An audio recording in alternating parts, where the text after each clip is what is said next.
হুকুম থেকে মুখ ফিরিয়ে নেবে, আল্লাহ তাআলা বলেন তার জন্য আমি একটা নির্দিষ্ট স্থান রেখেছি যেটা জাহান্নাম।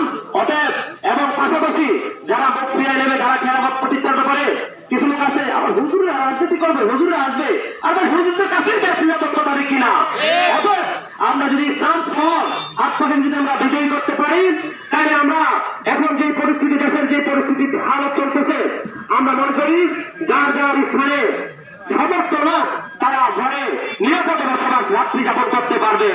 এবং কিছু লোক যারা ষড়যন্ত্র করতেছে তারা বলতেছে যেহেতু আমরা মাঠে ময়দানে বিভিন্ন জায়গায় আমরা হাঁটতে পারি না, অতএব ঢাকা সহ সারা দেশে কোন মানুষ যত রাত্রে নির্বিঘ্নে ভালোভাবে ঘুমাতে পারে এরকম নির্দেশনা দেওয়া থাকে, কথা ঠিক কিনা? অতএব তারা জনগণের ভালো চায় না, মানুষের ভালো চায় না, শুধু তারা নিজের পেট ভরার জন্য, ওজন পূর্ণ করার জন্যই তারা ব্যস্ত, কথা ঠিক কিনা?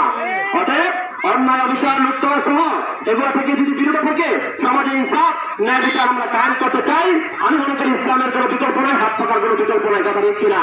অর্থাৎ সকালের নিকট আমার আত্মীয় আবেদন থাকবেন, আপনারা সকলেই ইসলাম তথা হাত পাকার ছায়া করে এসে ইসলামী আন্দোলন আমাদের চার ইসলামাত ইউনিয়নের সবাই করতে পারবে যদি আমরা কাজ করতে পারি, আশা করতেছি আগামীতে ইসলামের বিজয় হবে, কথা ঠিক কিনা? অতএব আল্লাহ তাআলা আমাদের সকলকে তৌফিক দান করুন। আসসালামু